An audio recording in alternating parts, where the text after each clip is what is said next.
law in case you need. You ready?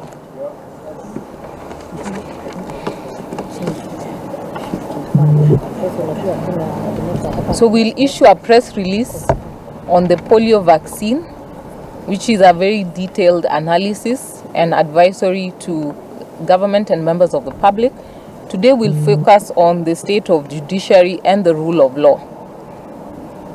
The Law Society of Kenya stands at the forefront of upholding the principles of justice, accountability, and the rule of law within our nation. With a deep commitment to safeguarding the rights and welfare of all Kenyans, it's our solemn duty to address the current state of the rule of law in our country. And as we start, we want to say this comes at the backdrop of the news that we have since received that Besigye, who is one of the leading opposition leaders in Uganda, was abducted from our jurisdiction, a sad outcry and realization of the state of rule of law in our country. And we strongly condemn in the strongest terms, because it either means that our government is not in control of security in this nation, or that we are working in collaboration with external parties to abduct people within the borders of Kenya and extradite them, which is against not only our local but also international laws, conventions which Kenya has signed and ratified. The judiciary released the State of Judiciary and the Administration of Justice SOJA report for the financial year 2023-2024 on 14th November 2024. The report marks an interesting period in Kenya's constitutional development. The launch of the report is a commendable milestone, and the key elements focusing on enhancing efficiency and access to justice as indeed commendable. However, this moment in our constitutional development demands deeper reflection. As a country, we are making a decisive turn in the consolidation of our constitution. Following the enactment of the Constitution of Kenya 2010, we have held 3 general elections and achieved the second peaceful political transition at the presidential level. We are now in the phase of consolidating our constitutional transformation.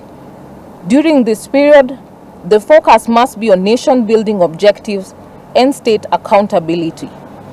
True transformation will occur when the people fully respect the constitutional structure, have confidence in our institutions, and are willing to defend its tenets. An independent judiciary is essential to this foundation and to the consolidation of our constitution.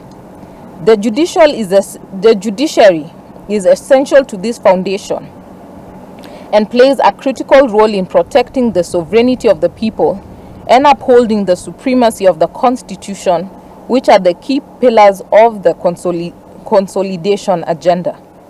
Given the centrality of the rule of law and judicial independence in achieving full constitutional acceptance and development, as a country, we have demanded more from the judiciary. We subjected our judges and magistrates to comprehensive vetting. The Constitution called for an immediate transition in the office of the Chief Justice ahead of the national and natural transitions in the executive and legislature, which were contingent on elections. This was necessary to realign both their jurisprudential approach and judicial mindset. The judiciary, now aligned with the constitutional framework, had to lead this transition.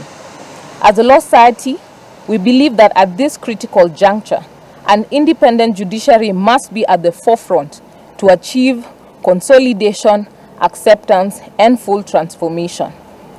The Law Society notes that we have embarked on this path of constitutional consolidation on the wrong footing. In the last 1 year, we have undermined the mixed successes and achievements. We have effectively returned to the era of an uncountable state power, extrajudicial killings, abduction, corruption, weaponizing investigative agencies for political purposes, undermining media freedom, and insidious overbearing hand on organized civil society organizations. All this is happening in the backdrop of a diminishing confidence in the judiciary. All surveys and pertinent complaints from our members point at a complacent judiciary that cannot defend itself from allegations of runaway corruption within its ranks. Over the past 14 years, the judiciary was considered the remaining bastion in the defense for the Constitution. It has made remarkable progress in creating robust electoral jurisprudence, demarcated limits on presidential appointments, invalidated legislations intended to claw back on the Constitution, protected the Bill of Rights, developed the devolution architecture.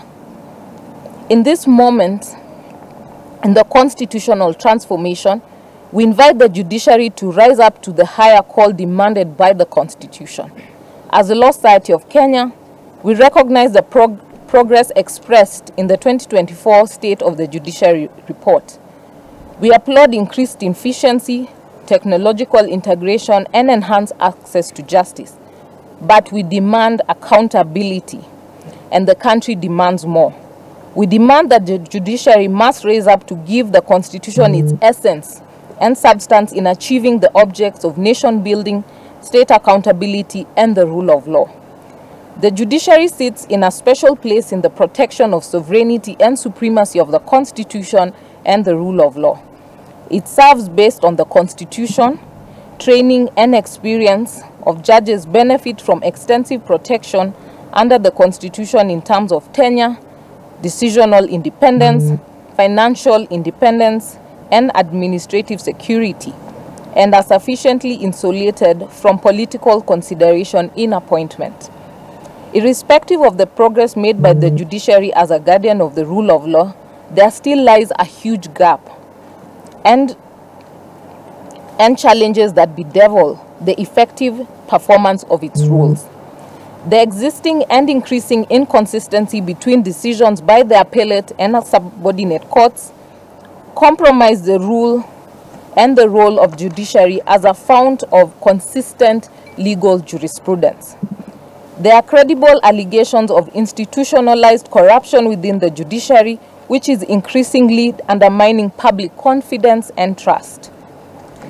The complaints pointing towards unfettered bribery and unethical conduct by judicial officers has continued to weaken and undermine the justice system, and at the same time erode the credibility and effectiveness of the judiciary. Ultimately, the Judicial Service Commission has been criticized for its failure and neglect to address the institutional issues, including the stink and skunk of corruption.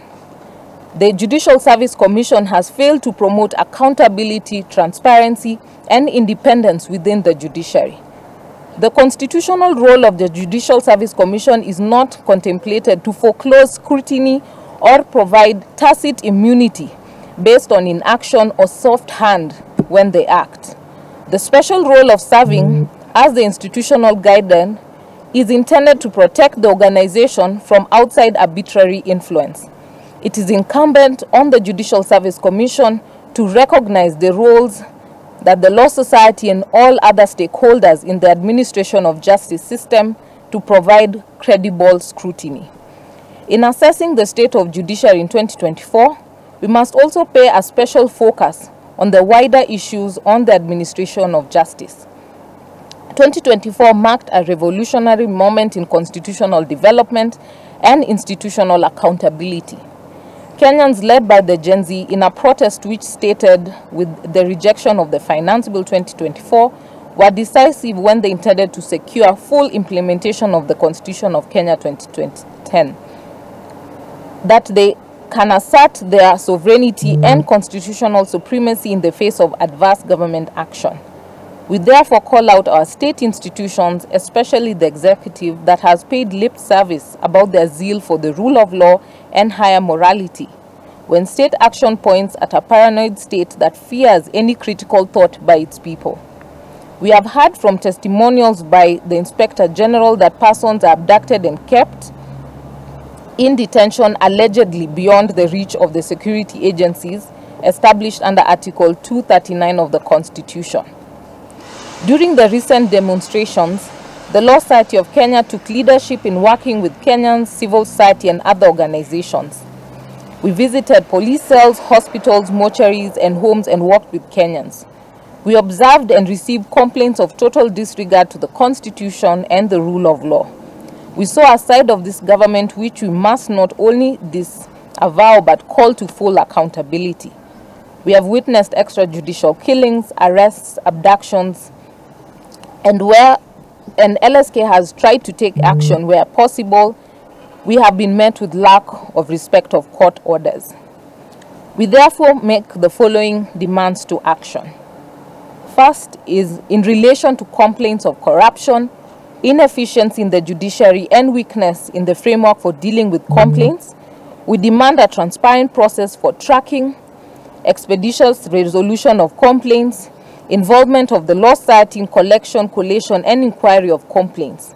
We demand that the Judicial Service Commission should take leadership with effective involvement of the Law Society to develop a framework for complaints handling, inquiry, case tracking, resolution, and reporting to members of the public. Such a process must respect the integrity and dignity of the judges and judicial officers while dealing effectively with the complaints on rogue officers before we ultimately descend to a pervasive institutional decay. Secondly, by the authority of the President, that he direct the Independent Policing Oversight Authority and the Kenyan National Commission on Human Rights to grant all logistical and strategic support to conduct an immediate investigation into all acts of torture and killings related to or attributed to police misconduct in the course of the protests that were witnessed in the Finance Bill 2024 and the continued abductions that we continue to see in this country. Third, that subject to the report of the Independent Policing Oversight Authority and the Kenyan National Commission on Human Rights, the National Security Council to direct the Inspector General of Police to open disciplinary proceedings against all perpetrators of police misconduct or brutality and torture, and that the reports of such proceedings be availed to the Director of Public Prosecution for the institution of criminal charges.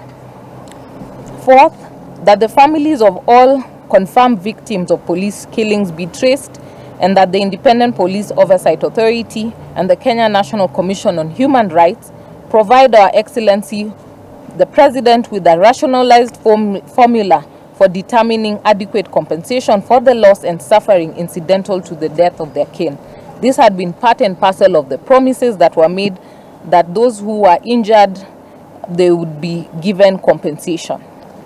Fifth, that subject to the formula presented to the President, the National Security Council direct the Inspector General of Police to undertake the full unconditional compensation of these families of the deceased victims of the police and those who are injured. And last but not least, that the Independent Policing Oversight Authority and Kenya National Commission on Human Rights be directed to collaborate and cooperate with the Law Society of Kenya, human rights organizations who are involved to ensure support to victims of police brutality during the protest and the families of suspected victims in both the investigation, creation of a compensation formula, and support them to ensure that all perpetrators are brought to book. And that is the end of our statement.